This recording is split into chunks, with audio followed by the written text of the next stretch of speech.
"Mom, if anything happens to me, don't give Tyler a penny until he changes who he is." Those were the last words my daughter Jennifer said to me before she walked out my door 7 years ago. 6 hours later, she was dead, her car wrapped around an oak tree in the rain. I never imagined those words would haunt me through every milestone, every birthday, and now through the elaborate flower arrangements and champagne fountains at my grandson's wedding.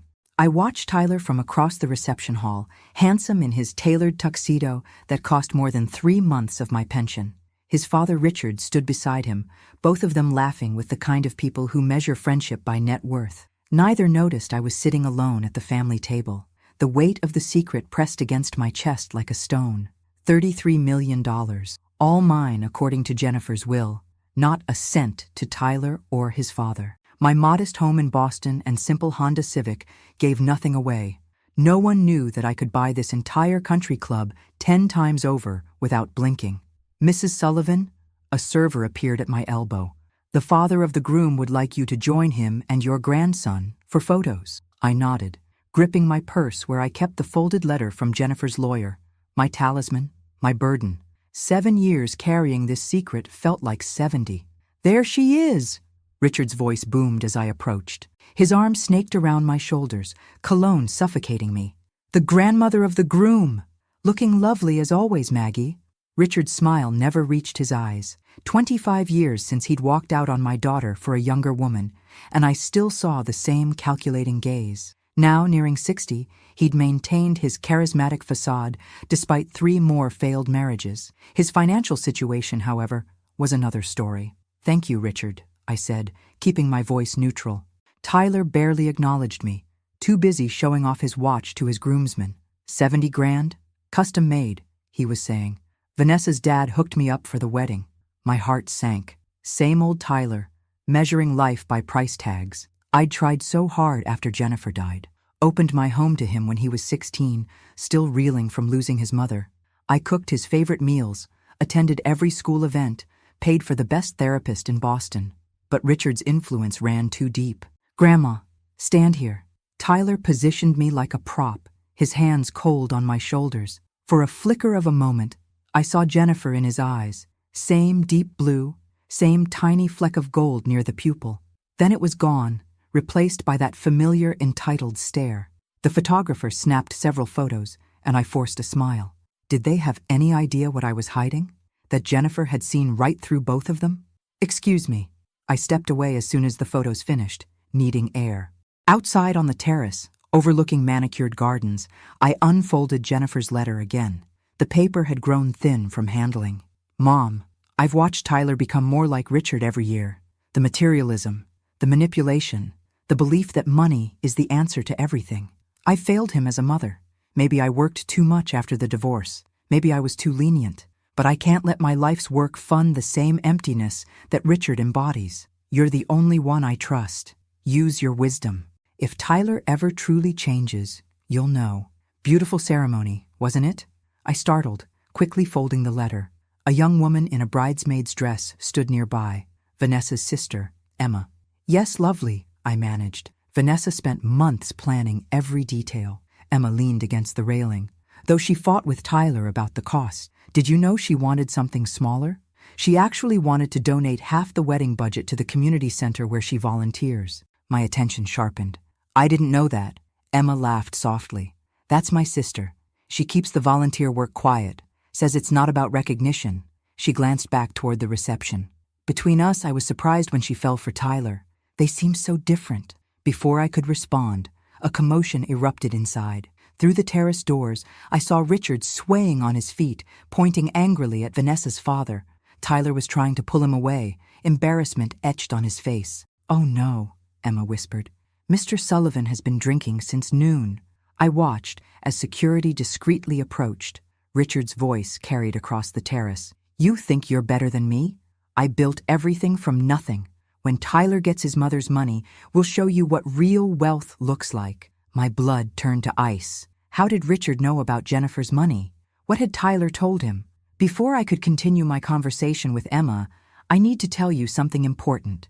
If you want to hear more stories like this one, without ads, delivered straight to your phone even without internet, just check out the pinned comment. As I rushed back inside, one thought hammered in my mind. Jennifer had been right all along, and now, the secret I'd kept for 7 years was about to explode, right in the middle of my grandson's wedding. The wedding coordinator intercepted me before I could reach Richard, her smile professional but strained. "Mrs. Sullivan, we're handling the situation. Perhaps you could join the bride's family for the cake cutting. It's starting in 5 minutes." Over her shoulder, I watched security discreetly escorting Richard toward a side room. Tyler stood frozen, his face a mask of fury and humiliation. Our eyes met across the room, and for the first time that day, he actually saw me.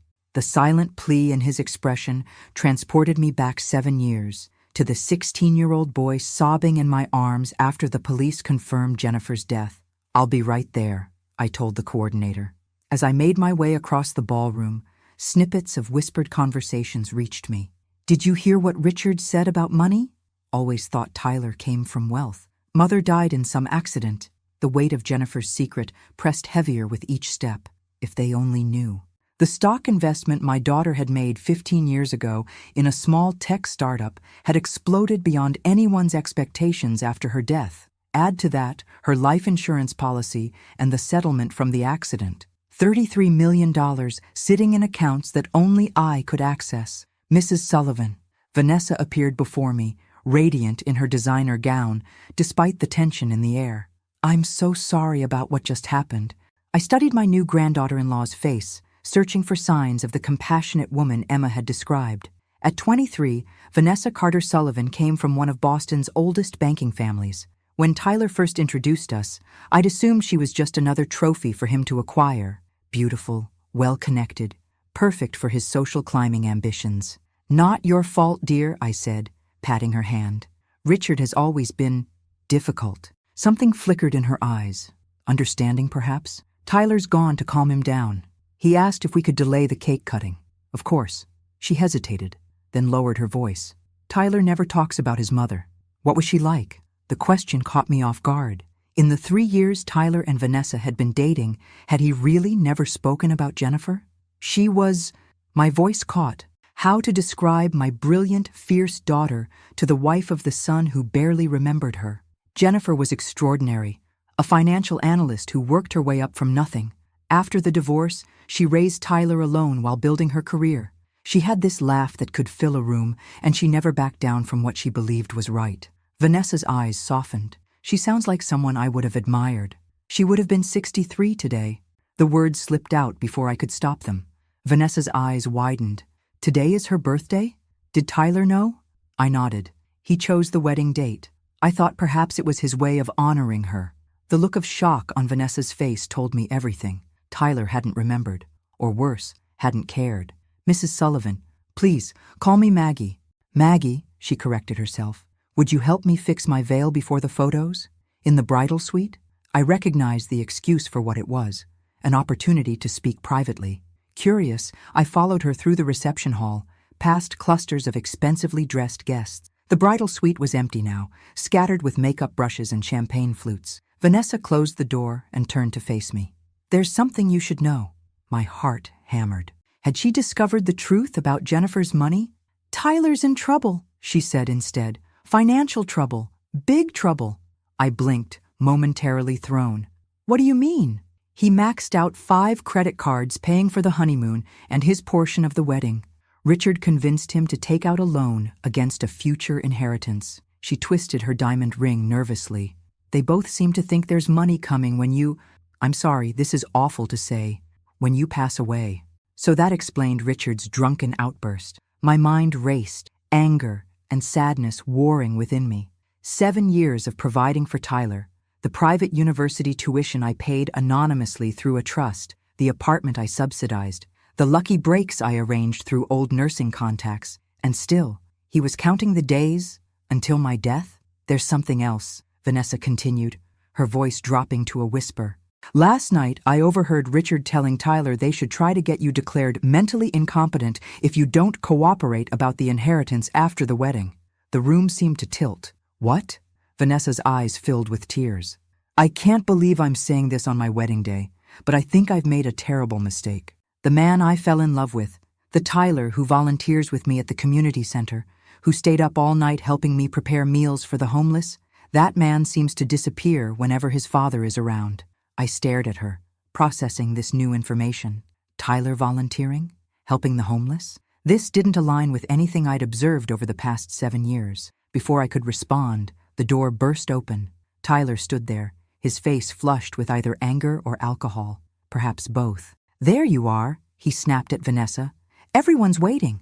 What are you doing with her?" The contempt in the way he said "her" cut through me like a knife. This was the real Tyler, the one Jennifer had seen clearly enough to protect her fortune from. "Don't speak to your grandmother that way," Vanessa said, her voice quiet but firm. Tyler's expression darkened. "Stay out of family business, Vanessa. Dad's having a rough day." "It's your mother's birthday, Tyler," she replied. "Did you even remember?" The color drained from his face. For a moment, the mask slipped, and I glimpsed something I hadn't seen in years: shame. "The cake," he muttered, turning away. "They're waiting." As Vanessa followed him out, she gave me a look that spoke volumes. This marriage was already fracturing, barely hours after the vows. Alone in the bridal suite, I pulled out my phone and dialed a number I rarely used. "Stanley Friedman's office," answered a crisp voice. "This is Margaret Sullivan," I said. "I need to speak with Jennifer's lawyer immediately. There's been a development." Stanley couldn't take my call until Monday, but his assistant assured me the trust was secure. Nobody, not Richard, not Tyler, not even a team of Boston's finest lawyers, could touch Jennifer's money without my consent. I returned to the reception, with my heart racing, but my resolve strengthened. The grand ballroom had transformed for the evening portion. Crystal chandeliers cast a golden glow over the dance floor where Tyler and Vanessa were performing their first dance. They looked like figures from a fairy tale, him in black, her in white, moving together in practiced steps that probably cost thousands in private lessons. "Beautiful couple," said a voice beside me. Vanessa's father, William Carter, offered me a glass of champagne. Unlike Richard's flashy ostentation, William exuded old-money confidence. "Shame about Tyler's father causing a scene. Richard has always been theatrical," I replied, accepting the drink. William's eyebrow rose slightly. "That's a diplomatic way of putting it." He lowered his voice. "Between us, I had concerns about this match. Vanessa has always had, shall we say, a social conscience that doesn't typically align with the Sullivan men's reputation." The comment surprised me. "You know Richard well. We've crossed paths in business." Nothing positive. His expression remained carefully neutral. "I respect my daughter's choices, but a father worries, especially when he hears rumors about gambling debts and borrowed money." My fingers tightened around the champagne flute. "Gambling?" William looked momentarily uncomfortable, as if he'd said too much. "Perhaps I'm misinformed. Excuse me, my wife is signaling me." He departed smoothly, leaving me with another piece of the puzzle. Gambling would explain Tyler's financial troubles despite his well-paying job at an investment firm, a position I strongly suspected Richard had secured for him through dubious connections. The music changed, and guests flooded the dance floor. I retreated to a quiet corner, observing the celebration with growing unease. Richard had reappeared, seemingly sobered up, working the room with his trademark charm. I watched him approach several of William Carter's business associates, clapping shoulders and laughing too loudly. "May I have this dance?" I turned to find a gentleman about my age, distinguished in his tuxedo, hand extended politely. "Robert Winters," he introduced himself, "friend of the bride's family." "Margaret Sullivan," I replied, taking his hand after a moment's hesitation. "Grandmother of the groom." As we moved to the dance floor, Robert proved himself an accomplished dancer. "I hope you don't mind my forwardness," he said. "You looked like you could use a rescue from your thoughts." I smiled despite myself. "That obvious?" I recognized the look of someone carrying a heavy burden. I wore it myself for years after my wife passed. There was no pity in his tone, just understanding. For a moment, I allowed myself to relax into the dance, grateful for the respite from the tension. "I knew your daughter," he said after a moment, his words nearly stopping my heart. "Jennifer Sullivan, right? Brilliant analyst. She consulted for my firm about 12 years ago." My steps faltered. "You knew Jennifer?" Robert nodded. "She had a remarkable mind for investment strategy. Saved our company millions with her recommendations." His expression grew thoughtful. "I lost track of her after she left the industry. Someone mentioned she had passed, and I was deeply sorry to hear it. Car accident, I said automatically, the words rehearsed from years of condolences. 7 years ago. A terrible loss. She spoke about you often, you know, with great admiration. Tears threatened at the corners of my eyes. I'd grown so accustomed to being invisible at family gatherings, to Tyler's dismissive attitude, that I'd forgotten how it felt to be seen. Did she ever mention... I began, then stopped myself. What was I doing? Interrogating a stranger at my grandson's wedding. But Robert seemed to understand what I couldn't ask. If you're wondering whether she mentioned her investment in Horizon Tech, yes, she did. Jennifer was one of the earliest investors. Smart move that would have paid off substantially. My blood ran cold. How much did this man know? It's actually why I approached you, Robert continued, his voice dropping. I recognized you from a photo in her office. When I saw you here, looking so troubled, I wondered if perhaps her son inherited that investment. Young people often mismanage sudden wealth. The dance ended before I could respond, which was fortunate since I had no idea what to say. Robert escorted me back to my table, handed me a business card, and disappeared into the crowd, leaving me shaken. I needed air. Slipping out a side door, I found myself in a small garden illuminated by twinkling lights. To my surprise, I wasn't alone. Vanessa sat on a stone bench, still in her wedding gown, staring at her phone. She looked up as I approached, hastily wiping her eyes. Maggie, I'm sorry, I just needed a minute. Are you all right? I asked, though the answer was obvious. No, she admitted with a sad laugh. My wedding day, and I'm hiding in a garden from my own husband. I sat beside her, careful of her dress. What happened? Tyler's upset because I refused to ask my father for money tonight. He says they need it for an opportunity Richard found. She shook her head. I told him we agreed. No financial discussions on our wedding day. And he said I clearly didn't understand how the real world works, that his father has connections that could set us up for life if we act now. Her voice hardened. Then he said maybe he should have married someone who supported his ambitions instead of someone who wastes time serving soup to junkies. The cruelty sounded exactly like something Richard would say. I'm so sorry, Vanessa. He wasn't always like this, she whispered. When we met in college, Tyler was different. Struggling with his classes, working part-time at the campus cafe, he seemed genuine, vulnerable. She twisted her ring. The community service was his idea, you know. Said his mother used to volunteer, and he wanted to honor her memory. I stared at her in disbelief. Tyler said that? She nodded. The more successful he became at his job, the more time he spent with Richard, the more he changed. It was subtle at first. Designer clothes, expensive restaurants. Then came the gambling. So William was right, I murmured. My father knows? She looked mortified. Tyler promised he'd stopped months ago. A text lit up her phone. She glanced down and her face fell. They're cutting the cake now. I have to go. As she stood, smoothing her dress, I made a decision. Vanessa, after the honeymoon, I'd like to speak with you and Tyler. There's something you both need to know. About the inheritance? She asked perceptively. About Jennifer, I corrected. And yes, about what she left behind, but not what Tyler expects. For the first time that evening, I felt Jennifer's presence beside me, approving as I finally prepared to unveil the truth she'd entrusted to me 7 years ago. The cake-cutting ceremony was a masterclass in pretense. Tyler and Vanessa smiled for the cameras, feeding each other bites of 5-tier white chocolate ganache that cost more than my monthly pension. No one watching would have guessed they'd been arguing minutes earlier, or that the father of the groom was being closely monitored by security guards posing as waitstaff. I stood at the periphery, my mind racing from the conversation with Robert Winters. How much did he know about Jennifer's investments? Was it coincidence he approached me tonight, or something more calculated? Quite the spectacle, isn't it?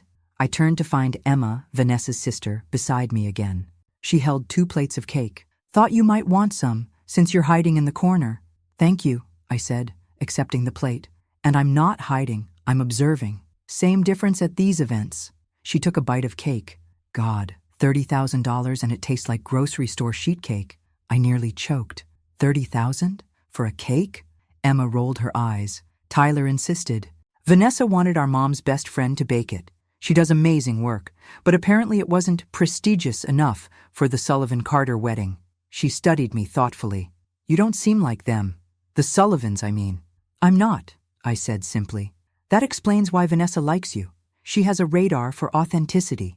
Emma's gaze drifted to where her sister and Tyler were posing for more photos. I worried when she started dating him. He seemed like every other trust fund brat at Dartmouth. I bit back a bitter laugh. If only she knew there was no trust fund. At least, not one Tyler could access. But she insisted he was different, Emma continued. Said he had depth beneath the surface, struggles he was working through. She shrugged. I guess she saw something the rest of us missed. Or something that wasn't there, I thought sadly. Mrs. Sullivan. Richard appeared suddenly, his charm dialed to maximum as he addressed Emma. Would you excuse us? Family matter? Emma gave me a look that asked if I was okay. I nodded, and she reluctantly moved away. Richard's smile vanished the moment she left. We need to talk about Tyler's inheritance. Direct and tactless. Typical Richard. This isn't the time or place, I replied coolly. It's the perfect time. His voice was low, controlled, but I could sense the desperation beneath it. Tyler's starting a new chapter. He needs his mother's money now, not when you decide he's worthy of it. I stared at him, shocked by his bluntness. What makes you think Jennifer left him anything? A flicker of uncertainty crossed his face before his confidence reasserted itself. Don't play games, Maggie. Jennifer had that Horizon Tech investment. Everyone in the industry knew it exploded after her death. That money belongs to her son. Legally, it belongs to whoever she designated in her will, I countered.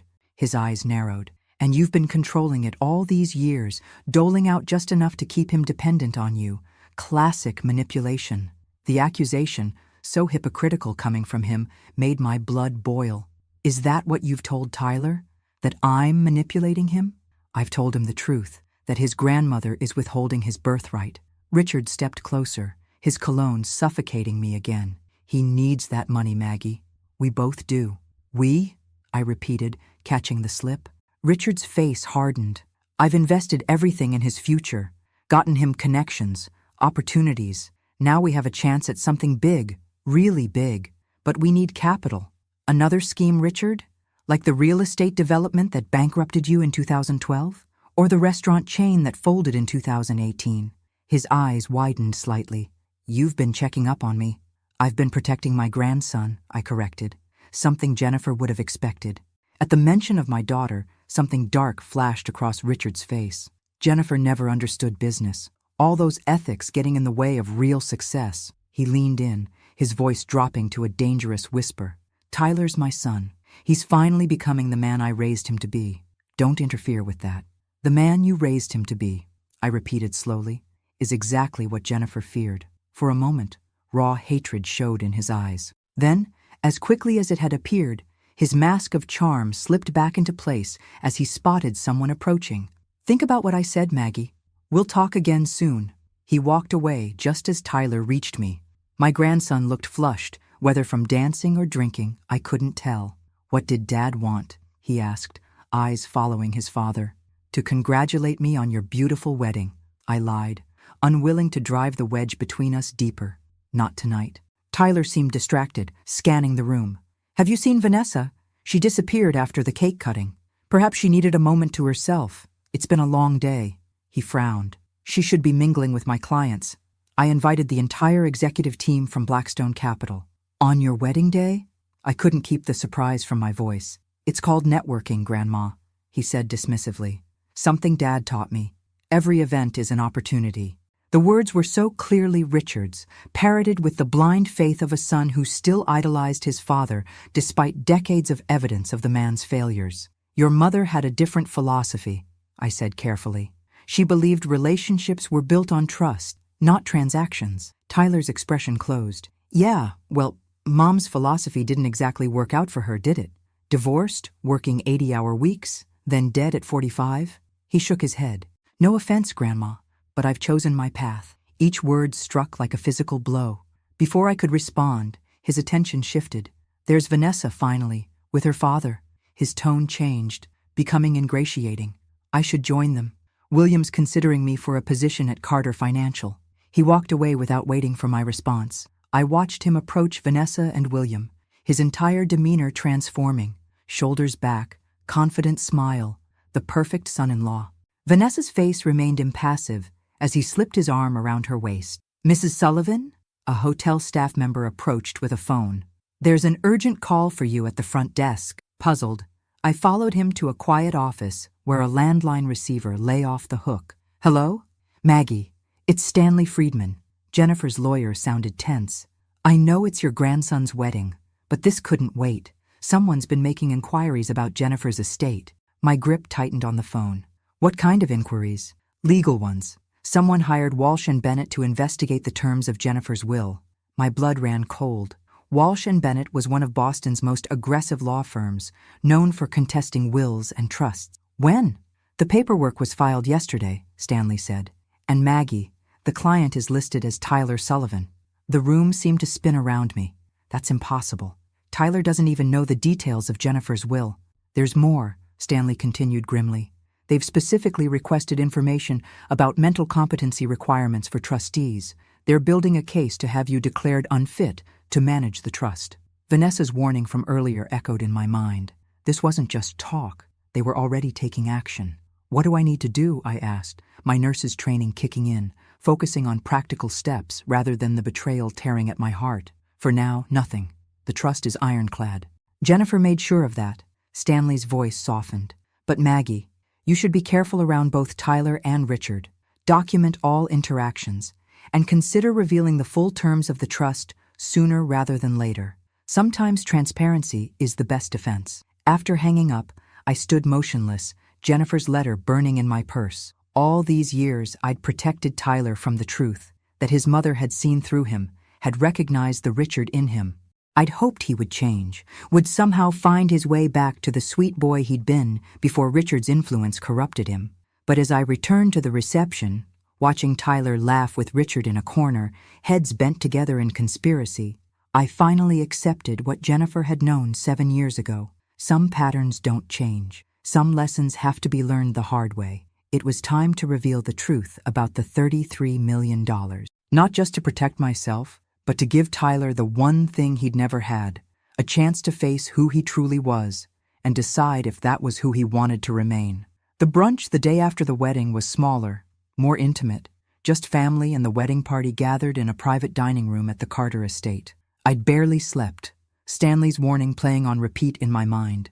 As I entered the sunlit conservatory where tables had been arranged among lush tropical plants, I steeled myself for the confrontation that seemed inevitable.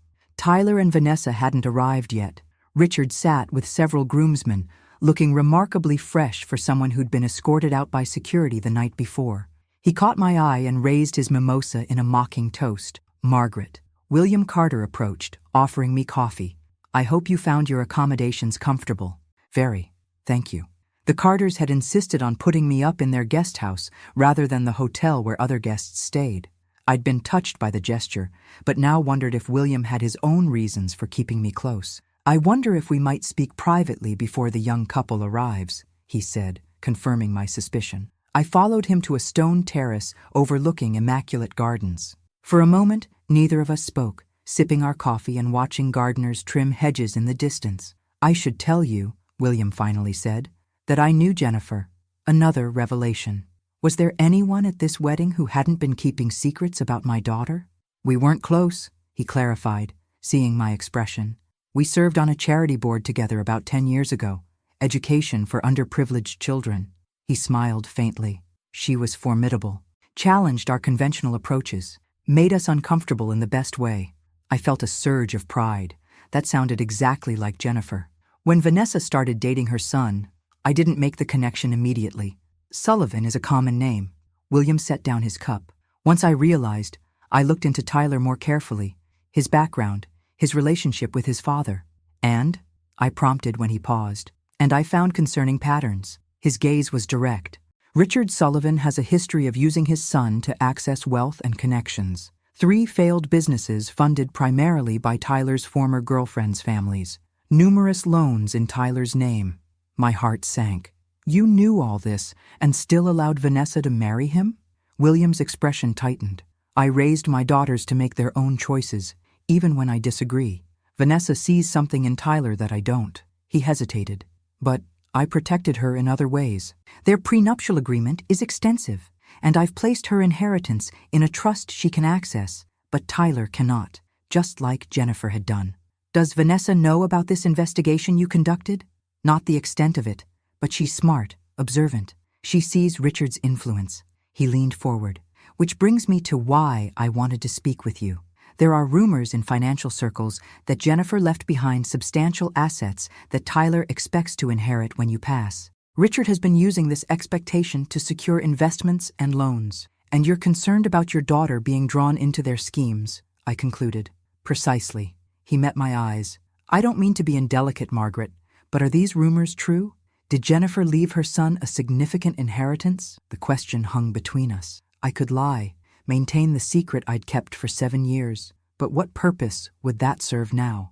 Jennifer left everything to me, I said quietly, with specific instructions about Tyler. William's eyebrows rose slightly, but he showed no other reaction. I see. And Richard and Tyler don't know this. They suspect, but don't know the details, which is why I swallowed hard. They're preparing to challenge my competency as trustee. Now William looked genuinely shocked. They what? Before I could explain further, the terrace doors opened. Tyler stood there, looking disheveled in a way that suggested hangover rather than the casual, rumpled look young people sometimes affected. Here you are, he said, his tone accusatory. Dad's looking for you, Grandma. William rose smoothly. Actually, Tyler, I was hoping to speak with you about a position at Carter Financial. Perhaps after brunch? The sudden shift caught Tyler off guard. His bloodshot eyes widened with interest. Really? I mean, yes, absolutely. Excellent. I'll have my assistant set it up. William nodded to me. Margaret, thank you for the conversation. As he departed, Tyler's demeanor changed, a calculating look replacing his hangover fog. What were you two talking about? Just getting to know each other. Family now, after all. I kept my voice light. Where's Vanessa? Still getting ready. He waved dismissively. Women, right? An hour to put on lip gloss. The casual sexism made me wince, another echo of Richard's influence. Your father is looking for me? Tyler's expression shifted, became more guarded. Yeah, he wants to discuss something important before we leave for our honeymoon. The honeymoon your credit cards paid for, I said, watching his reaction. The one you can't afford. He blanched. How did you? Then his eyes narrowed. Vanessa, she had no right to tell you about our finances. She's worried about you, Tyler. About the gambling, the debts, the influence your father has over you. His face flushed with anger. This is exactly why we need my mother's money now, not when you decide I'm mature enough or whatever arbitrary standard you've set. I have opportunities, connections. Your father's schemes, you mean, I interrupted. Like all the others that have failed. You don't understand business, he snapped, sounding exactly like Richard had the night before. Dad's building something big this time. We just need capital. And you think your mother's money is the answer? It's my money. The words exploded from him, drawing startled looks from people entering the terrace. Tyler lowered his voice but couldn't disguise his intensity. Mom would have wanted me to have it. Not you. What do you even do with it?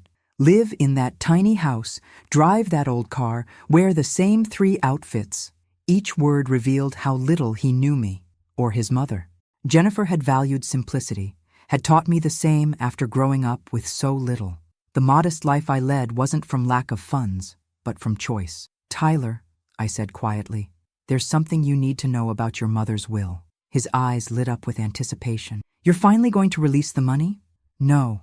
I took a deep breath. I'm going to tell you the truth. The money was never designated for you. Jennifer left everything to me, with no obligation to pass it to you. Ever. The blood drained from his face. That's not possible. She wouldn't. She did. I held his gaze steadily.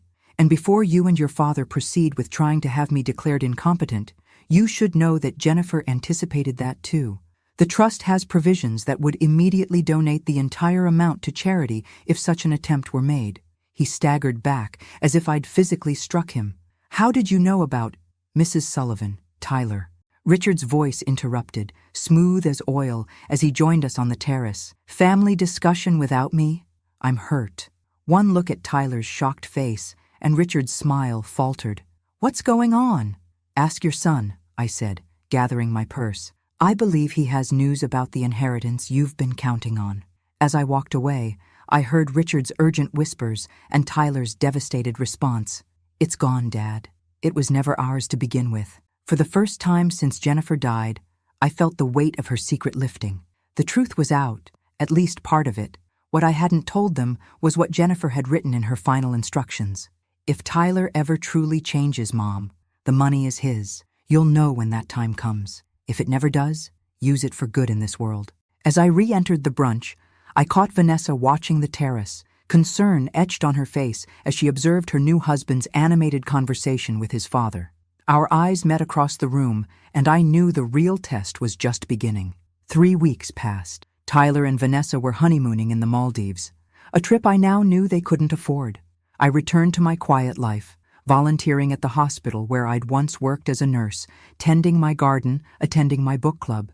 But beneath this calm routine, I was preparing for the storm I knew would follow my revelation to Tyler. Stanley had strengthened the legal protections around Jennifer's trust. William Carter had discreetly offered his support, including connections to his own legal team if necessary. I'd even had a home security system installed after Robert Winters called with a cryptic warning.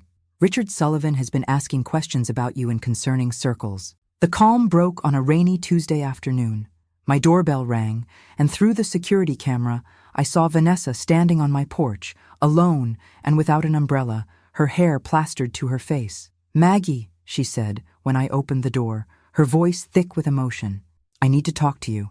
I ushered her inside, bringing towels and hot tea. She sat at my kitchen table, looking both younger and older than she had at the wedding, a girl playing at being a woman, suddenly confronted with harsh reality. "Tyler told me everything," she said finally, cradling the mug between her hands. "About Jennifer's money, about what you told him at the brunch." She met my eyes. "Is it true? Did his mother really leave him nothing?" "She left him nothing directly," I confirmed. "She left everything to me." "Why?" The simple question contained so much bewilderment. "He's her son." I considered how to answer, how much to reveal. Jennifer watched Tyler growing up, being shaped by Richard's values. She was afraid of what unlimited money would do to him if he got it too young, without earning it. So it was about teaching him responsibility? Partly, I said carefully, and partly about protection. For Tyler, from himself. Vanessa stared into her tea. "The honeymoon was awful," she said abruptly. "Tyler was on the phone with Richard constantly. They fought, then plotted, then fought again. Tyler barely spoke to me, except to ask if my father might invest in their new venture." My heart ached for her. "I'm sorry, Vanessa." When we got back yesterday, Richard was waiting at our apartment. They talked for hours in Tyler's office. I heard shouting. She looked up, her eyes red-rimmed but dry. "This morning, Tyler told me he's hired lawyers to contest the will. He says you manipulated Jennifer when she was vulnerable, that the money should rightfully be his." I'd expected this, but it still hurt. "And what do you think?" "I think," she said slowly, "that Tyler's not the man I thought I married." She twisted her wedding ring. "The community center called yesterday. Tyler resigned from volunteering, said he couldn't waste time on charity cases anymore." The cruelty of the statement, so reminiscent of Richard, made me wince. "There's something else," Vanessa continued. "Tyler doesn't know I heard, but Richard was talking about other ways to accelerate the inheritance timeline. It scared me, Maggie, the way he said it." She leaned forward. "I don't think you're safe." A chill ran through me. "You think they'd harm me? I don't know what they're capable of anymore," she whispered. "Richard has a hold over Tyler I don't understand. It's like he becomes a different person around his father." We sat in silence, the rain drumming against the windows. Finally, I made a decision. "There's something you should see." I went to my bedroom and returned with Jennifer's letter, the paper soft from years of handling. This is what Jennifer wrote to accompany her will. I've never shown it to anyone. Vanessa took it with trembling hands. As she read, her expression shifted from curiosity to shock, then to profound sadness. "Mom, I've watched Tyler become more like Richard every year. I've tried everything to break Richard's influence. The money would only accelerate Tyler's worst tendencies, but I haven't given up hope entirely. If he ever truly changes, if he finds his way back to the values I tried to teach him, you'll know. And then, Mom, the money is his to use wisely. Until then, protect him from himself and protect yourself from both of them." She knew, Vanessa whispered. She saw exactly what would happen. "Jennifer was insightful," I said, "and she loved Tyler, even when she couldn't reach him." Vanessa carefully refolded the letter. "What will you do now?" Defend the trust, as Jennifer asked, and hope. Hope for what? That Tyler finds his way back, that he chooses to be more than Richard's son. Vanessa's phone buzzed with a text. Her face tightened as she read it. Tyler wants me home. They're meeting with the lawyers. She stood, smoothing her still damp clothes. I need to think about what to do next. As I walked her to the door, she turned suddenly. The money, all those millions. What do you do with it, Maggie? Do you just leave it sitting in accounts? I smiled faintly. Jennifer was very specific about that too. Half the income goes to foundations supporting victims of domestic abuse, Jennifer's private passion. The other half funds scholarships for low-income students, in Tyler's name, though he doesn't know it. I paused. And yes, some sits untouched, growing, waiting for Tyler to become the man his mother hoped he could be.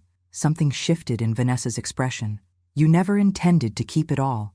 It was never about the money, I said gently. It was about what it would do to him. After she left, I called Stanley to warn him about the impending legal challenge. Then I called William Carter. They're moving forward with contesting the will, I told him. And Vanessa is concerned they might try other methods. William's response was immediate. Pack a bag. I'm sending a car. You'll stay at our guest house until this is resolved. I can't impose. Margaret, he interrupted firmly. Jennifer protected her son from his worst instincts. Allow me to protect her mother from the consequences. 3 hours later, I was settled in the Carters' guest house, the same one I'd stayed in after the wedding. As evening fell, I sat on the terrace watching lights come on across the estate grounds. My phone rang, a number I didn't recognize. Mrs. Sullivan? The voice was familiar, but I couldn't place it. It's Robert Winters. I hope you don't mind me calling. I got your number from a mutual acquaintance. I tensed. What do you want, Mr. Winters? To warn you. His tone was grave. Richard Sullivan has been asking about Jennifer's investment portfolio, specifically about who might have helped her set it up. My name came up. Now I remembered. He'd said he knew Jennifer professionally. What did you tell him? I asked. Nothing important. But he's desperate, Mrs. Sullivan. Men like Richard, when they're cornered financially. He let the implication hang. Be careful. That's all I wanted to say. After he hung up, I stood at the window watching darkness claim the manicured gardens. For 7 years, I'd carried Jennifer's secret alone. Now, suddenly, so many people knew or suspected. William, Vanessa, Robert Winters, Tyler, Richard, their lawyers. I touched my phone, tempted to call Tyler, to try one more time to reach the grandson I'd helped raise, the boy who'd once had his mother's smile and compassion. But the screen lit up before I could dial. A text from Vanessa. Tyler's gone to stay with Richard. Says he needs space to process the betrayal. I'm coming to my parents' house tonight. Need to talk to you again. There's more you should know. I stared at the message, wondering what else Jennifer's carefully constructed plan had set in motion, and whether any of us would emerge unscathed from the truth it had protected for so long. Vanessa arrived at the Carter estate just after 9, her eyes red-rimmed but resolute. We sat in the guest house living room, the soft lamplight casting long shadows as rain continued to patter against the windows. I found something, she said without preamble, pulling a small flash drive from her purse. When Tyler left for Richard's, I went through his office. I know I shouldn't have, but after what I heard, she shook her head. I had to know what they were planning. My stomach tightened. And emails between Tyler and Richard going back years, discussions about the inheritance strategy. They've been planning this since before Tyler even met me. Her voice cracked. Our entire relationship, it was all part of their plan. What do you mean? She plugged the drive into her laptop. Richard knew my family had connections to financial circles Jennifer had worked in. They thought I might have information or access to people who did. She opened a file and turned the screen toward me. Read this. From 3 years ago, right when Tyler and I started dating. The email from Richard to Tyler made my blood run cold. The Carter girl is perfect. Her father knows everyone in Boston finance. Get close to her, charm her family. Someone in their circle must know where Jennifer hid the money. Don't blow this like you did with the Peterson girl. Remember, eyes on the prize. $33 is worth a few dinners with boring socialites. Tyler's response was equally disturbing. Already on it. She's actually into all that volunteer crap Mom used to do. Playing along is annoying but working. Her sister's suspicious though. Keeping my distance from that one. I looked up, momentarily speechless. The calculated deception went beyond anything I'd imagined. There's more, Vanessa said, her voice hollow. Hundreds of emails, plans to contest the will once they had enough information, discussions about having you declared incompetent. She swallowed hard. And contingency plans if legal means failed. What kind of contingency plans? I asked, though I feared I knew the answer. Nothing explicitly threatening. They were careful about that. But references to accelerating the timeline and removing obstacles that are chilling. She closed the laptop. I've copied everything.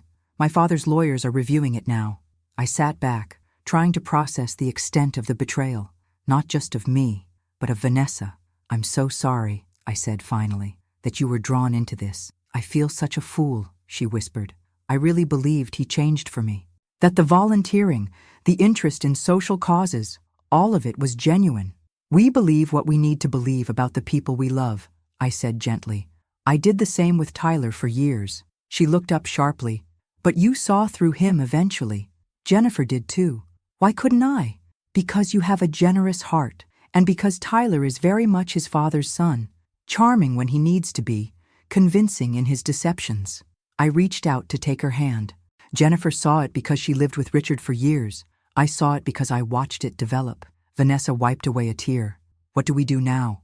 We protect ourselves, I said firmly. And we follow Jennifer's plan, which has worked exactly as she intended so far.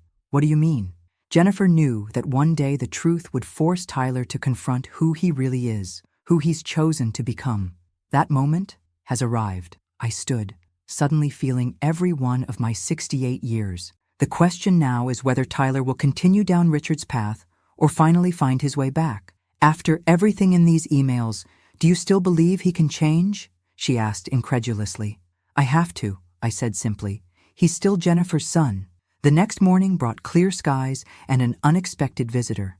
Emma arrived at the guest house as I was having coffee on the terrace. Sorry to intrude, she said, looking uncomfortable.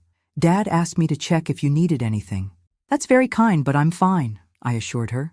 She lingered, shifting her weight from one foot to another. Is it true? What Vanessa told us last night about Tyler and his father? I nodded. I'm afraid so. Emma's expression hardened. I knew it. From the first time I met him, something felt off. The way he watched everyone, calculated every interaction. She sat down across from me. Vanessa wouldn't listen. She said I was being judgmental, that Tyler had hidden depths. He does have depths, I said quietly, just not the kind she hoped for. She's devastated. Dad's talking about annulment, but she won't discuss it yet. Emma studied me with curious intensity. Why aren't you more angry? They were literally plotting against you. It was a fair question. I've had 7 years to prepare for this moment. Jennifer warned me it would come. She sounds like she was remarkable. She was. I smiled at the memory of my fierce, principled daughter. And she'd be grateful for how your family has supported Vanessa through this. Emma's phone chimed with a text. Her expression changed as she read it. Oh no. What is it? Tyler's here, at the main house. He's demanding to see Vanessa. I rose immediately. No, Emma said firmly. Dad and our security team are handling it. You should stay here where it's safe. But I was already gathering my things. Emma, I've been avoiding this confrontation for 7 years. It's time. She looked like she wanted to argue, but instead offered her arm. Then I'm coming with you. We walked briskly across the expansive grounds toward the main house. Even from a distance, I could hear raised voices. As we rounded a hedge, the scene came into view. Tyler standing at the front entrance, gesturing angrily as William Carter blocked the doorway. 2 security guards stood nearby, alert, but not yet intervening. My wife! Tyler was shouting. You can't keep her from me. She doesn't want to see you, William replied, his voice controlled but firm. I suggest you leave before this becomes more embarrassing for everyone. This is her fault, isn't it? Tyler jabbed a finger toward me as Emma and I approached, filling Vanessa's head with lies about me and my dad. William turned, alarm crossing his face when he saw us. Margaret, you shouldn't be here. Emma, take her back to the guest house. But I gently disengaged from Emma's arm and stepped forward. It's all right, William. Tyler and I are overdue for an honest conversation. Tyler's face was flushed with anger, his hair disheveled. He looked like he hadn't slept. Honest? That's rich coming from you. You've been lying to me my entire life about my mother's money. Your mother made her decisions based on what she knew of your character, I said calmly. and your actions since then have only confirmed her judgment." He flinched as if struck. "You turned Vanessa against me, made her spy on me, steal private communications." "No one turned me against you, Tyler. You did that yourself." Vanessa's voice came from the doorway. She stood there, pale but composed, her father moving aside to let her through. "I found those emails because I was worried about you, about what you and Richard were planning." Tyler's expression shifted, the anger momentarily replaced by calculation. "Babe, you don't understand. Dad gets carried away sometimes with how he phrases things. We were just trying to protect what's rightfully mine. By deceiving me? By using me to get to Maggie?" Vanessa's voice trembled. "The volunteer work, the interest in my causes, was any of it real?" A flicker of shame crossed Tyler's face before hardening again. "I did what I had to do. That money belongs to me. It's my birthright." "Money isn't a birthright," I said quietly. "It's a responsibility. One your mother didn't believe you were ready for." "Because you poisoned her against me," he shouted, losing control again. "Just like you've poisoned Vanessa." William stepped forward. "That's enough. You need to leave now, Tyler." "Not without my wife." Vanessa shook her head. "I'm not going anywhere with you. Not until I figure out if there's anything left between us worth saving." Something dangerous flashed in Tyler's eyes. "This isn't over. Any of it." He looked directly at me. "Dad was right about you all along. You've manipulated everyone, turned them against us. But we'll get what's ours." As he stormed off toward his car, Vanessa let out a shaky breath. "I've never seen him like that." "I have," I said softly. "When he was 17, angry at the world for taking his mother. Richard channels that anger, uses it." William placed a protective arm around his daughter. "We should go inside. The lawyers will be here soon to discuss options." As we turned toward the house, I glanced back at Tyler's retreating figure and felt a profound sadness wash over me. In trying to protect him from himself, had Jennifer's plan only pushed him further into Richard's toxic influence? Or was this confrontation exactly what needed to happen, the breaking point before any healing could begin? Either way, the battle lines were now clearly drawn, and I knew with cold certainty that Richard wouldn't stop until he had what he believed was his due, even if it meant destroying what remained of his son's integrity to get it. The next 2 days passed in a blur of legal consultations and security precautions. William's team discovered that Richard had substantial gambling debts to dangerous people, explaining his increasing desperation. Vanessa filed for a temporary restraining order after Tyler showed up at her office, causing a scene. And I sat through hours of depositions, defending Jennifer's will against accusations that I had exercised undue influence over my dying daughter. By Friday evening, I was exhausted. I sat alone in the guest house, watching darkness fall over the Carter estate, when my phone rang. The number was blocked. "Hello?" I answered cautiously. "Mrs. Sullivan." The familiar voice of Robert Winters caught me by surprise. "I need to see you. It's urgent." "Mr. Winters, I don't think—" "It's about Jennifer," he interrupted, "and about Richard. I have information you need to hear in person." I hesitated, recalling William's warnings about trusting anyone connected to this situation. "I'm not at home." "I know. You're at the Carter estate." When I remained silent, he added, "Richard has been monitoring your movements. That's part of what I need to tell you." A chill ran through me. "How do I know I can trust you?" "Jennifer called you Magpie when she was little," he said softly, "because you collected shiny things, sea glass, buttons, coins with unusual dates." My breath caught. No one knew that nickname except Jennifer. "How could you possibly—" "I'll explain everything. Meet me at the public garden near the Carter estate. 1 hour. Come alone." The line went dead before I could respond. Every instinct told me not to go, that it could be a trap. But the mention of that childhood nickname, something so private, so personal, gnawed at me. After 15 minutes of internal debate, I made a decision. I wouldn't go alone. William was reluctant, but understood when I explained. "My head of security will be nearby, out of sight," he assured me. "Emma insisted on driving you. She'll stay in the car at a distance." "Thank you," I said, touched by their concern. "I know this isn't your fight." He smiled grimly. "Richard Sullivan made it our fight when he used my daughter in his schemes." The public garden was nearly empty as dusk deepened into night. A few couples strolled along distant paths, enjoying the warm evening. I sat on a bench near the central fountain as instructed, Emma's car visible in the parking lot beyond. "Mrs. Sullivan," I startled, turning to find Robert Winters settling beside me. He looked more haggard than at the wedding, his expensive suit slightly rumpled. "Thank you for coming," he said. "I know it was asking a lot, given the circumstances." "How did you know about Magpie?" I demanded. He smiled faintly. "Jennifer told me. We were closer than I implied at the wedding." Understanding dawned. "You were involved with my daughter." He nodded. "For nearly 2 years, before her accident. We kept it private because of her position at the firm and because," he hesitated, "because Richard was still a complication in her life, through Tyler." My mind raced, trying to reconcile this revelation with what I knew of Jennifer's final years. "She never mentioned you." "She was protecting me," he said simply. Richard had threatened anyone she dated after him. Professional sabotage, personal harassment. He couldn't stand the idea of her moving on. Robert looked down at his hands. "When Jennifer made that investment in Horizon Tech, I helped her structure it. I knew how valuable it could become." "You knew about the money all along," I realized. "I knew there would be money eventually. I didn't know she'd left it all to you until after she died." His expression grew serious. "Which brings me to why I asked to meet you. Richard has become dangerously obsessed with getting that money. He's hired people to watch you, to look for any vulnerability in the trust." "How do you know this?" "Because he approached me last week, offered me a percentage if I would help him challenge the will based on my relationship with Jennifer." Robert's face hardened. "He thought I would betray her for money." "And you refused." "Of course I refused, but it made me realize how far he's willing to go." He leaned closer.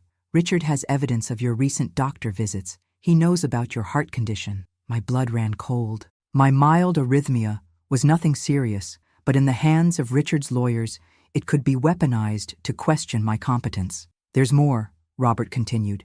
"He's been manipulating Tyler since Jennifer died, feeding him a distorted version of his mother, making her seem weak, financially foolish, easily influenced by you." His eyes met mine. "Jennifer was the strongest, most clear-headed woman I've ever known." "Yes," I whispered, "she was. I've kept silent for years out of respect for her wishes. But seeing what Richard is doing to Tyler, using him as a pawn..." He shook his head. "Jennifer wouldn't want that. She always hoped Tyler would break free of his father's influence." "Why are you telling me this now?" "Because I have something that might help." He reached into his jacket and removed a sealed envelope. "Jennifer gave this to me before she died. Said if anything happened to her, I should hold on to it unless Tyler ever ended up exactly like his father." Her words. I took the envelope with trembling hands. "What is it?" "A letter and a USB drive containing recordings of conversations between Jennifer and Richard in the years after their divorce. Things he said about Tyler, about his plans to use the boy to get Jennifer's money eventually." Robert's expression was grim. "It's ugly, Margaret. She recorded him threatening her, mocking Tyler's weakness for caring about others, bragging about how he was molding the boy in his image." I stared at the envelope, understanding the weight of what it contained. Why didn't she use this during the custody battle? She tried. The judge ruled the recordings inadmissible. Richard's lawyer argued they were obtained without consent. He smiled sadly. Jennifer kept them anyway, said someday Tyler might need to hear the truth about his father. "And you think that time is now?" I think the next 2 days passed in a blur of legal consultations and security precautions. William's team discovered that Richard had substantial gambling debts to dangerous people, explaining his increasing desperation. Vanessa filed for a temporary restraining order after Tyler showed up at her office, causing a scene. And I sat through hours of depositions, defending Jennifer's will against accusations that I had exercised undue influence over my dying daughter. By Friday evening, I was exhausted. I sat alone in the guest house, watching darkness fall over the Carter estate, when my phone rang. The number was blocked. "Hello?" I answered cautiously. "Mrs. Sullivan." The familiar voice of Robert Winters caught me by surprise. "I need to see you. It's urgent." "Mr. Winters, I don't think—" "It's about Jennifer," he interrupted. "And about Richard. I have information you need to hear in person." I hesitated, recalling William's warnings about trusting anyone connected to this situation. "I'm not at home." "I know. You're at the Carter estate." When I remained silent, he added, "Richard has been monitoring your movements. That's part of what I need to tell you." A chill ran through me. "How do I know I can trust you?" "Jennifer called you Magpie when she was little," he said softly, "because you collected shiny things, sea glass, buttons, coins with unusual dates." My breath caught. No one knew that nickname except Jennifer. How could you possibly? I'll explain everything. Meet me at the public garden near the Carter estate. 1 hour. Come alone. The line went dead before I could respond. Every instinct told me not to go, that it could be a trap. But the mention of that childhood nickname, something so private, so personal, gnawed at me. After 15 minutes of internal debate, I made a decision. I wouldn't go alone. William was reluctant, but understood when I explained. My head of security will be nearby, out of sight, he assured me. Emma insisted on driving you. She'll stay in the car at a distance. Thank you, I said, touched by their concern. I know this isn't your fight. He smiled grimly. Richard Sullivan made it our fight when he used my daughter in his schemes. The public garden was nearly empty, as dusk deepened into night. A few couples strolled along distant paths, enjoying the warm evening. I sat on a bench near the central fountain. As instructed, Emma's car visible in the parking lot beyond. Mrs. Sullivan, I startled, turning to find Robert Winters settling beside me. He looked more haggard than at the wedding, his expensive suit slightly rumpled. Thank you for coming, he said. I know it was asking a lot, given the circumstances. How did you know about Magpie? I demanded. He smiled faintly. Jennifer told me. We were closer than I implied at the wedding. Understanding dawned. You were involved with my daughter. He nodded. For nearly 2 years before her accident. We kept it private because of her position at the firm and because, he hesitated, because Richard was still a complication in her life, through Tyler. My mind raced, trying to reconcile this revelation with what I knew of Jennifer's final years. She never mentioned you. She was protecting me, he said simply. Richard had threatened anyone she dated after him. Professional sabotage, personal harassment. He couldn't stand the idea of her moving on. Robert looked down at his hands. When Jennifer made that investment in Horizon Tech, I helped her structure it. I knew how valuable it could become. You knew about the money all along, I realized. I knew there would be money eventually. I didn't know she'd left it all to you until after she died. His expression grew serious, which brings me to why I asked to meet you.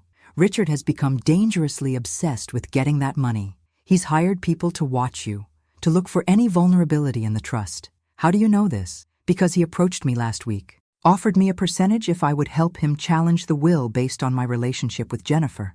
Robert's face hardened. He thought I would betray her for money. And you refused. Of course I refused. But it made me realize how far he's willing to go. He leaned closer. Richard has evidence of your recent doctor visits. He knows about your heart condition. My blood ran cold. My mild arrhythmia was nothing serious, but in the hands of Richard's lawyers, it could be weaponized to question my competence. There's more, Robert continued. He's been manipulating Tyler since Jennifer died, feeding him a distorted version of his mother, making her seem weak, financially foolish, easily influenced by you. His eyes met mine. Jennifer was the strongest, most clear-headed woman I've ever known. Yes, I whispered, she was. I've kept silent for years out of respect for her wishes. But seeing what Richard is doing to Tyler, using him as a pawn, he shook his head. Jennifer wouldn't want that. She always hoped Tyler would break free of his father's influence. Why are you telling me this now? Because I have something that might help. He reached into his jacket and removed a sealed envelope. Jennifer gave this to me before she died. Said if anything happened to her, I should hold on to it unless Tyler ever ended up exactly like his father. Her words. I took the envelope with trembling hands. What is it? A letter and a USB drive containing recordings of conversations between Jennifer and Richard in the years after their divorce. Things he said about Tyler, about his plans to use the boy to get Jennifer's money eventually. Robert's expression was grim. It's ugly, Margaret. She recorded him threatening her, mocking Tyler's weakness for caring about others, bragging about how he was molding the boy in his image. I stared at the envelope, understanding the weight of what it contained. Why didn't she use this during the custody battle? She tried. The judge ruled the recordings inadmissible. Richard's lawyer argued they were obtained without consent. He smiled sadly. Jennifer kept them anyway, said someday Tyler might need to hear the truth about his father. And you think that time is now. I think Tyler deserves one last chance to see Richard for who he truly is, Robert said quietly, before he loses everything that matters. His marriage, his integrity, his mother's legacy. As I slipped the envelope into my purse, a twig snapped nearby. Robert tensed, scanning the darkness. We should go. I don't trust Richard not to have followed me. Thank you, I said, standing, for honoring Jennifer's memory this way. He nodded, his expression softening. She was the love of my life, Margaret. I couldn't save her, but perhaps we can still save her son. As I walked back toward Emma's waiting car, I felt Jennifer's presence more strongly than I had in years. The pieces she had put in place, the trust, the recordings, even Robert, were finally converging. The battle for Tyler's soul was reaching its climax, and for the first time since the wedding, I felt a flicker of hope that Jennifer's plan might work exactly as she had intended. Chapter 9. The Confrontation. The recording was worse than I'd imagined. Richard's voice, slightly younger but unmistakable, filled the guest house living room where William, Vanessa, Emma, Stanley, and I gathered to listen. The kid's soft, just like you made him. All that volunteer crap, the feelings talks. He's 16, Jen. He should be learning how the world really works, not crying over homeless people and stray dogs. Jennifer's voice, calm but firm. He's developing empathy, Richard, something you wouldn't understand. Empathy doesn't make money. I'm teaching him what matters. Ambition, winning, taking what you want. Is that why you took him to a casino last weekend? To teach him values? A dismissive laugh. He needs to learn risk management. Besides, the kid's got talent for cards. Could be useful someday. He's 16, Richard. It's illegal, not to mention completely inappropriate. Don't be so uptight. Just because you've suddenly become loaded doesn't mean you get to dictate how I raise my son when he's with me. A pause, then Jennifer's voice, suddenly alert. What do you mean, loaded? Come on, Jen. That tech investment, word's getting around. My buddy at Henderson Financial says you hit the jackpot. Richard's tone turned silky. You know, Tyler's going to need money for college soon. That fancy school you want him in isn't cheap. This conversation is over, Richard. And if you ever take our underage son gambling again, I'll have my lawyer file for full custody, always with the threats. The menace in Richard's voice was unmistakable. Remember what I told you when you left? I always get what I want, Jen. Always. If not from you directly, then through the kid. He's more like me than you think. Give it time. Stanley stopped the recording. The room remained silent for several seconds. There's more, I said quietly. Much more. Spanning years. William shook his head in disgust. This is compelling evidence of character, but I'm not sure how it helps legally with the trust dispute. It's not about the legal battle, I replied. It's about Tyler. He needs to hear who his father really is. Vanessa, who had been unnaturally still throughout the recording, finally spoke. He won't believe it. Richard will convince him it's been doctored or taken out of context. Perhaps, Stanley acknowledged, but combined with the emails Vanessa found, it creates a pattern that would be difficult to dismiss. Emma leaned forward. We need to get Tyler alone, away from Richard's influence. Make him listen. He won't come here, Vanessa said. And I can't go to Richard's, the restraining order. I thought for a moment. There's one place he might meet me. Somewhere meaningful to both of us. The next morning I sent Tyler a text. I'm at Jennifer's grave. Come alone if you want to know the whole truth about your mother's will. The cemetery was peaceful, morning light filtering through ancient oaks as I sat on the bench facing Jennifer's headstone. I'd brought fresh flowers, lilies, her favorite, and spent some time talking to her as I often did, explaining what was happening, asking for guidance. An hour passed. I was beginning to think Tyler wouldn't come when I heard footsteps on the gravel path. He appeared, looking thinner than at the wedding, dark circles under his eyes. He stopped several feet away, wary. You came, I said simply. What's this about? His voice was guarded. Dad thinks it's a trap. Of course he does. I patted the bench beside me. But this is between you and me, Tyler, and your mother. He remained standing. You said you'd tell me the truth about the will. I'll do better than that. I'll show you. I took out my tablet. These are recordings your mother made of conversations with Richard over the years. Before you decide to continue this legal battle, you should hear them. Suspicion flashed in his eyes. More manipulations? Did you fake these to turn me against Dad? Tyler, look at me. I held his gaze steadily. I have never lied to you. Not about Jennifer. Not about the money. Not about anything. Can Richard say the same? Something flickered in his expression. Doubt, perhaps. Wordlessly, he sat beside me, leaving space between us. I handed him earbuds and the tablet. Listen, then decide. For the next 40 minutes, Tyler sat motionless, his face increasingly pale as he listened to his father's words, the dismissive comments about Tyler's weakness, the plans to use him to access Jennifer's money, the gradual strategy to shape him into Richard's image. Most damning was a recording from when Tyler was 17, shortly after Jennifer's death. "The timing's actually perfect," Richard told someone. "Kid's devastated, totally malleable. Give me 5 years, and he'll be exactly where I need him. Married into money, positioned for success, and convinced his mother's fortune belongs to him. Maggie won't stand a chance." When the recordings finally ended, Tyler sat frozen, staring at Jennifer's headstone. I remained silent, giving him space to process. "Is there more?" he finally asked, his voice hollow. "Yes, but I think you've heard enough to understand." He removed the earbuds, his movements mechanical. "Why didn't you show me these years ago?" Jennifer left instructions. The recordings were to be kept private unless you were fully under Richard's influence and at risk of losing yourself completely. I touched his hand gently. "She always hoped you'd find your own way, without needing to hear these ugly truths." Tyler's breathing became ragged, his control slipping. I trusted him. Everything I've done, college, career, even marrying Vanessa, all guided by him. "I know," I said softly. "Was anything he ever told me true?" His voice cracked. "About Mom? About you? About anything? Your father is a man who creates his own reality, Tyler. He believes whatever serves his interests." Tyler stood abruptly, pacing before the grave. "The things I've done, the person I've become."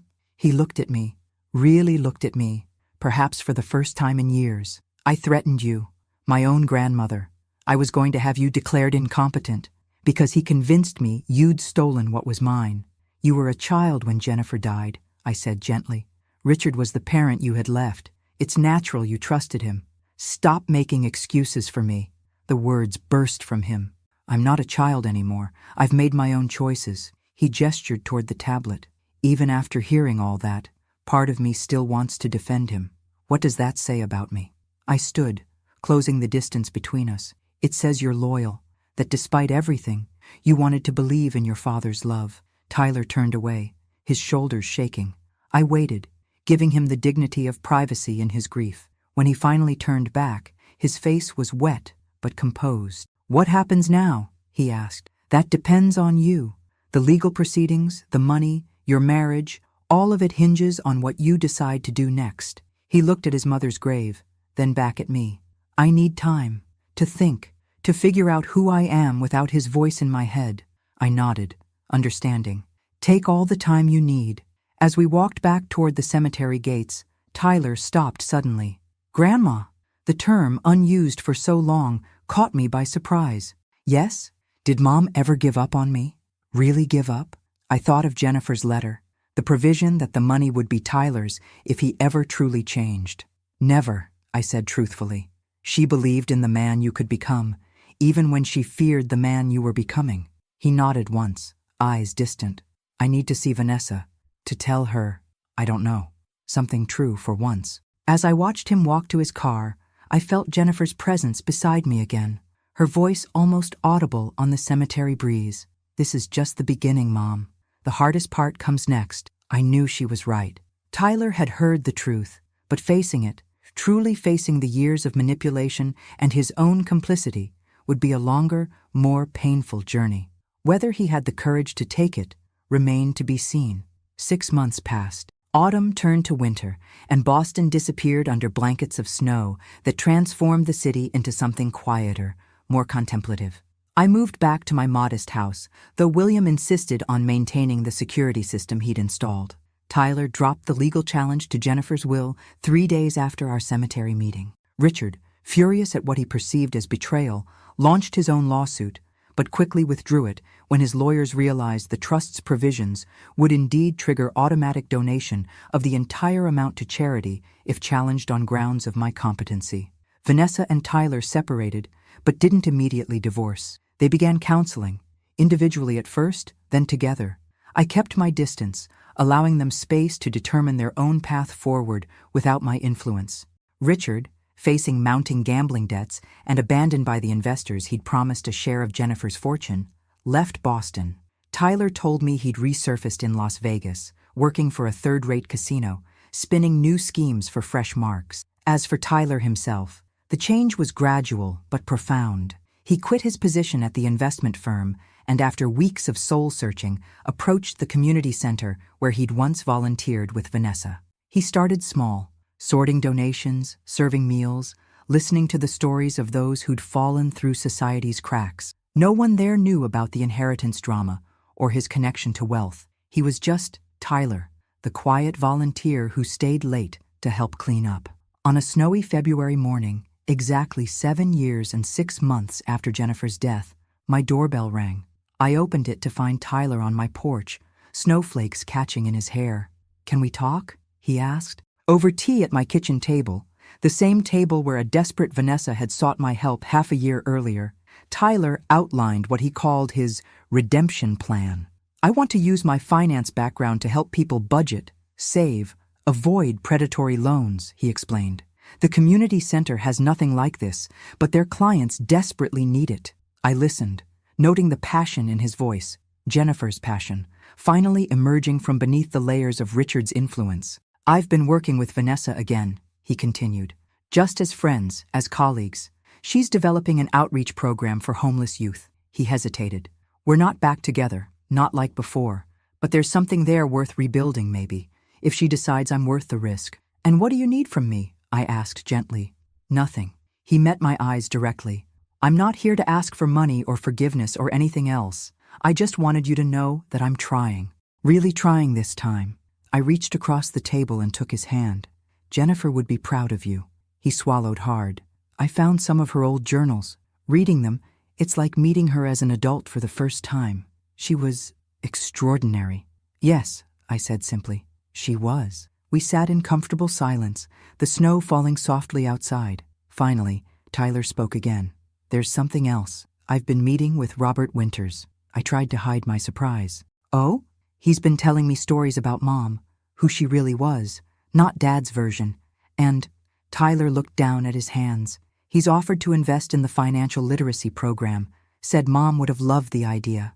"That sounds like her," I agreed. Tyler hesitated, then asked the question I sensed had been on his mind for months. "The money, Mom's money, what happens to it now?"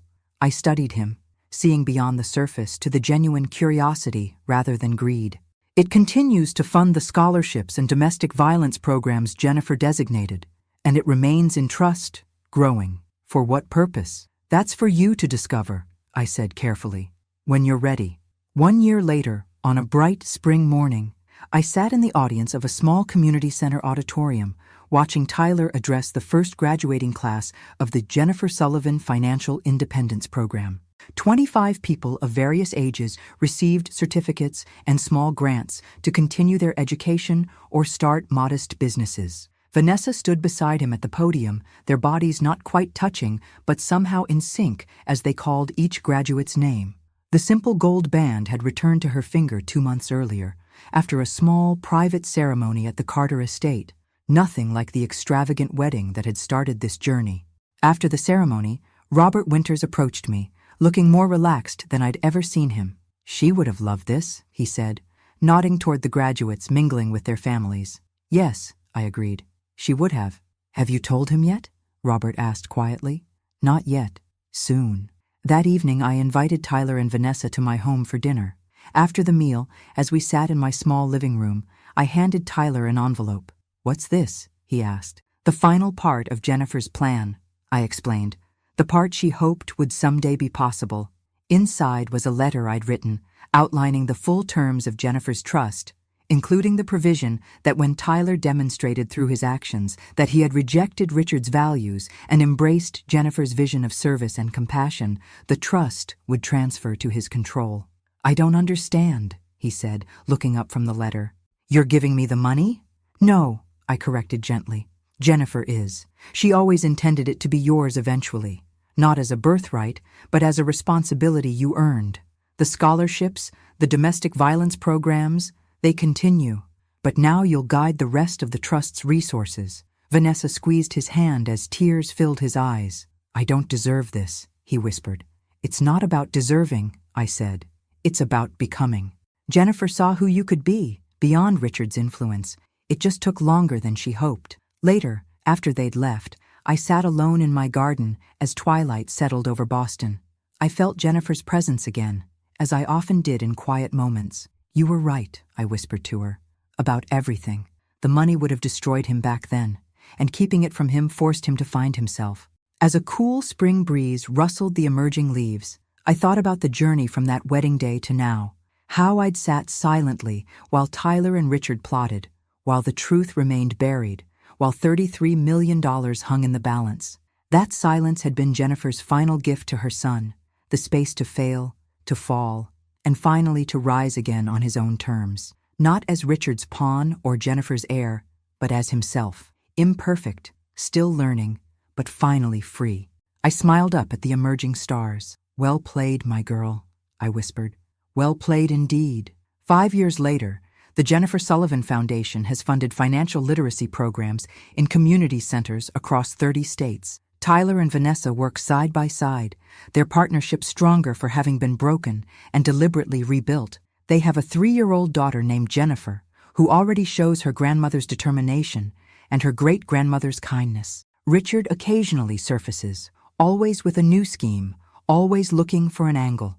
Tyler sends him enough to live on, but refuses any further contact. Robert Winters serves on the foundation's board, his financial expertise and memories of Jennifer guiding its growth. Sometimes I catch him looking at Tyler with a bittersweet expression, seeing Jennifer in her son's emerging strength. As for me, I still live in my modest house, drive my sensible car, and volunteer at the hospital. The neighbors have no idea that the quiet retired nurse on their street helped manage a multi-million-dollar trust for nearly a decade, or that my grandson now oversees one of the fastest-growing charitable foundations in the country. I still visit Jennifer's grave weekly, bringing fresh flowers and updates on her legacy. "You should see him now," I tell her. "He's finally become the man you hoped he could be." And sometimes, when the wind rustles the trees just right, I could swear I hear her answer, "I knew he would, Mom. That's why I left the money to you. You were the only one who would wait long enough to find out." Before I continue with my next story, I want to remind you to subscribe to our channel, hit the notification bell, and leave a comment below telling me what you thought of Tyler and Maggie's journey. If you want to hear more stories like this one, without ads, delivered straight to your phone even without internet, just check out the pinned comment. Your support helps us create more content just like this.